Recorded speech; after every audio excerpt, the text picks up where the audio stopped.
and host, and also to the University of Art for the invitation to present to you here today. My name is Emilia Epštajn. I've worked in the Museum of African Art for quite a long time, so I consider myself to be a practicing curator who reads theory, not the other way around. So I'm not directly an academic, we were talking about that, but I'll also let Anna introduce herself. Okay, hello, I'm Anna Knežević. I'm an art historian, curator associate of the Museum of African Art, and PhD candidate of Museology and Curatorology at the Faculty of Philosophy here in Belgrade. So maybe we can start with our subject. So, thank you for being with us here today. As you see, our title is Counter-Archiving from Artifacts as Objects to People as Subjects of History. We do see quite a lot of our friends and colleagues, and both friends and colleagues at the same time here today. But we will take some time to give a brief history of the Museum of African Art for those who haven't had the opportunity to come and see it or who are hearing about it for the first time, because we encounter this situation very often. Before I actually go into the topic of the brief history of the museum, I do want to just read a bit of our abstract, because this is like the main focus of what we will be talking about today. And maybe if you want, just to wake you up a little bit, you can imagine Anna and I sitting in an office at the Museum of African Art. You knocked at our door and you just caught us, literally. What are you doing now? So we'll try and explain to you what we're doing at this moment. We don't have any final, definitions, and we haven't closed any doors yet. But this is what we are trying to sort of work around and do at the moment. So over the course of our curating exhibitions at the Museum of African Art, and specifically we've been working together for the last 4 or 5 years together on different projects, from curating contemporary African art to constantly going back to this non-aligned resources and sources that we have at our museum. So in the course of our working on exhibitions, so on numerous occasions we have encountered so-called side archives or counter archives, which are personal home-based collections of photographs, paper documents, newspaper clippings, and orally transmitted memories related to the Yugoslav African experience at the prime of the non-aligned movement from the 1960s onwards. Counter-archiving as a project under development from within the Museum of African Art by the two of us involves actually the introduction of so-called unofficial resources, materials, and knowledge about actual relations between Yugoslavia and the non-aligned and the widest, in the widest sense, the non-aligned world, but specifically because of this institution's history, we are of course focused on the African world. So phases involve mapping of our work, the recognition, dissemination, and most crucially, the introduction of different formats of archival materials and counter-knowledge into mainstream research. So this is what we're going to try and talk about today, and also give you work around certain notions and, let's say, terms that we are working. So because before I turn to Anna and ask her to give this brief history, we will just refer to our title, and of course a favorite part of work, which is word etymology. But counter-archiving, coming across it, and if you do the research, you will, let's say the first impression is of something in even almost guerrilla style. There is a whole field of research, for instance, about counter-archiving regarding different partisan collections and referring to the Yugoslav post-war Second World War period. But we wanted to actually widen the idea of the countering that we're speaking about. So it is, in a sense, speaking in opposition to. It is sort of a reaction. So there's a response. There's a response to hostile speech or action. And specifically to us, which we found very interesting, it refers to boxing, and it's the term refers to boxing, and it's when you give a return blow but you give a return blow in the sense that you have to preserve yourself. You have to preserve your position. You cannot be wounded in the process because you have, let's say, a wider picture in front of you, which you are supposedly working to. So just to go back to some of these ideas, opposition to what? When Anna gives you a brief history of the museum, you will see how it developed around two disparate, to say the least, notions. And as a response, which is our sort of responsibility as curators to continually reassess the place that we are working in as Serbs, ultimately even as white people, but also we are working as people dealing with local memory and memorizing. So we also have to have this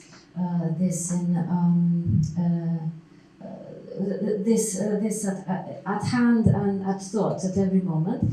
And of course, before I give the microphone to Anna, just to mention that if you had an opportunity to listen to Anna Sladovic's presentation on the first day, I think you will find it very important to maybe use it as a framework for what we're trying to express here, because she really did like critical and groundbreaking work in 2017 by literally for the first time separating these two very, let's say, disparate ideas that you will find in the Museum of African Art, one of which is the monoline movement and the second of which is representations of African art.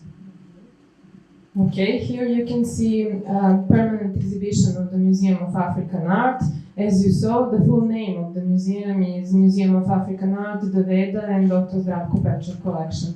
And as Emilia already mentioned, of course, the work of Ana Sladojević and the presentation we had the opportunity to hear a few days ago. But of course, as you can see also, this permanent exhibition and actually its interpretation and understanding of this ambivalent position of these objects you can see. Because here you are of course seeing West African objects, which are mostly gifts for Zdravko Pečar, who was ambassador of Yugoslavia in Mali and Ghana.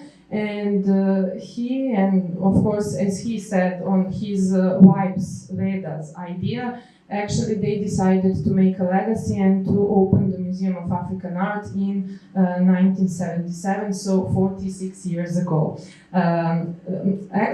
This is a photo from 1977, but if you visit Museum of African Art today, you will encounter the same permanent exhibition. So we are starting with this description and with the situation with objects in our museum.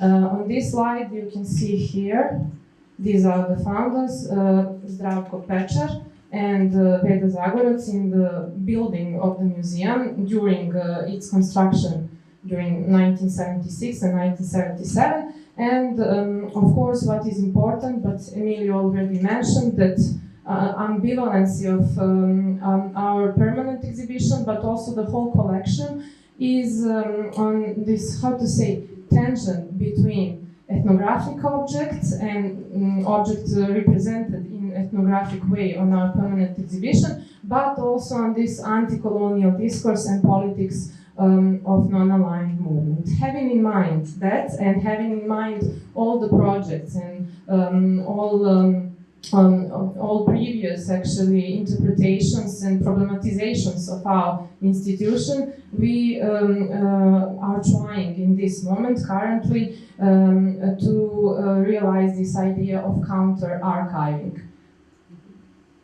So again, this idea of counter-archiving is in a sense an activity which refers both to us as curators. So it's a curatorial, this is how we perceive it. We perceive it as a curatorial practice, but also as a public practice. It is a practice by people who have already created certain collections, which Alexandra also referred to in her Gastarbeiter talk, because they also worked with these different very versatile and sometimes interesting, sometimes very strange collections that can be found in homes of people. But this is important to us also because this is why Sladević's work is very important, because if we do talk about the Museum of African Art and it being an anti-colonial museum, which it often claims to be, there has to be a lot of awareness in the actual methodology that you're applying. So, to be very blunt and direct, collecting African art as such, even though, let's say we can go into that at another point, we don't per se have a problem with repatriation and restitution, but the collection of art itself in a museum, as we have heard, can and is perceived and should be perceived as simply entering a space of hostility. So when we talk about counter-archiving, Anna and I specifically are thinking about an activity that doesn't necessarily mean that these private collections have to end up at the museum, and this of course depends on different persons who are involved or families. In some cases, sometimes they want to do this and often they don't, but mostly the attitude is very ambivalent. They do, but they don't really. They don't, but they do. So we also try to bear this in mind, this sort of a lack of trust in museums. Of course, probably also the Museum of African Art, but I dare say towards museums in a country in general. So now Anna can start maybe with our first example of a counter-archive and what it included. So we'll give you some illustrations of what we've been talking about here. So we will show you just 2 case studies and something which is work in progress and going on. Here you can see just some photos from our, curatorial adventure to one private house. And this is Knežević archive, and here on this photo you can see Vesna Knežević. She is the sister of Olja Knežević, whose life and work we actually researched in a way, because Olja Knežević was an employee in Yugoslav embassy in South African Republic, but later she worked in the Ministry for Gender Questions in Namibia, and we found out about her rich archive. Of course, she has similar objects, you know, like West African or in general traditional African art objects, but we were interested in something different, mostly, as you can see, a lot of books, pamphlets related to SWAPO, which is a liberation movement in Namibia, contemporary art of that moment, pop culture, and similar. And we are already in a working group with Vesna Knežević's daughter, but Olja Knežević's niece, Lina Knežević, who is an art theorist and critic, and we are participating in this working group in how to understand and classify and interpret and communicate these documents, newspapers, and the different objects Knežević archive has. So here you can see this lady, Olja Knežević, on one photo, which we colloquially call Olja in a sea of men, because she's the only woman on this picture. And of course, this is a cover paper of draft document written by her sister, Vesna Knežević, where you can see these are just private notes on Olja's life. So I will now give to Emma. So also we have to bear in mind this counter-archiving is very specific in our surroundings. So let's just add a bit of context also. Working in the Museum of African Art, we have also been involved in projects that directly work with materials that are related to the non-aligned movement.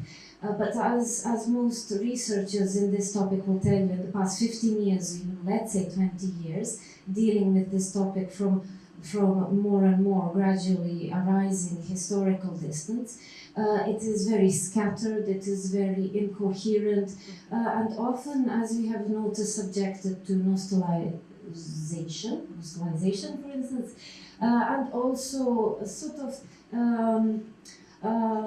non-sufficient even criticism to the different, sources and resources you deal with. So therefore, we try to position this museum, the Museum of African Art, as a potential platform for collecting all these absolutely disparate sources and resources in order to just widen the picture. And in our final conclusion, we'll say something about this difference between institutional and private as we understand it. But before we do so, here's another illustration we would like to talk about. We closed an exhibition just recently in May. In June? Okay. Well, I don't know. Okay. Okay. 5 minutes, okay. So we close it in June. Just in short, here we have Jelena Duduković Plavšić. She is the daughter of a woman in the black and white photos. The woman in the black and white photos is Maja Plavšić, who was very active during the Algerian War of Independence. She worked as a Red Cross worker. We found amazing materials in her home, and we included them in this exhibition, which you see. So this is what we closed in June. But we included her materials completely on par and equally, on an equal level, of course, with all the other materials we borrowed from the official archive of Yugoslavia and partly from the Museum of African Art. And just quickly, I will say this now because we have 5 minutes. And it might be a good moment to do so. There were two important aspects and I think that we learned from working like this. First of all, here you see some of the people from the Red Cross whom we collaborated with. And also you see one of their publications, and actually they were absolutely amazed by this personal and family and home material that we found. Specifically because they're having serious institutional problems with their archive, and so this was very important for us and them. Just sort of, because we have 5 minutes and we'll stick to our time. 3 now. We won't do this any longer. We'll just conclude. But we really look forward to any questions and discussions afterwards. The main idea of our venturing into all these private spaces is actually to, among other things, to show this. We often are. All of us have this tendency, probably more or less, to work towards a straight line. And when we noticed the collection of Džuverović and Pavlić, we noticed, believe us, they were literally in a very similar format, in a very, very similar shape, visual style, etc., to what Ana Sladojević actually discovered in her big project in 2017, unpacking the Veda Zagorac and Zdravko Pečar collection. Why is this important?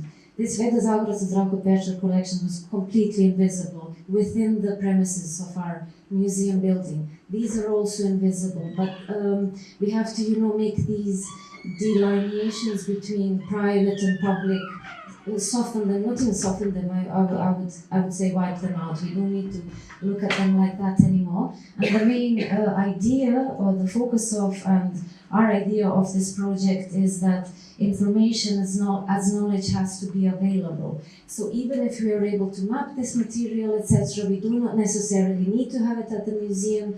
We do wish as curators, why not? We can be a platform for something. So digitization of this material we find important. Why? Specifically because only then we can make something that is an anti-colonial archive within an anti-colonial museum, with or without these.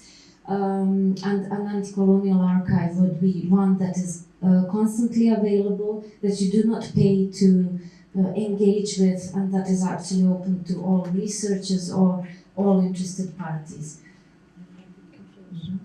And we will finish with... Okay. Yes, we wanted to finish with one of our colleagues in 2022. Anna and I went to Angola. We met Toshi Moyash, and this is his rendition of Muhammad Ali and the paring we were telling you about. So don't give up. Don't give up on institutions. You can always find somebody to help you there. Hopefully at the Museum of African Art will help you out. See, we will be there. These are our emails, so you can contact us. So don't give up and, keep on paring. Thank you.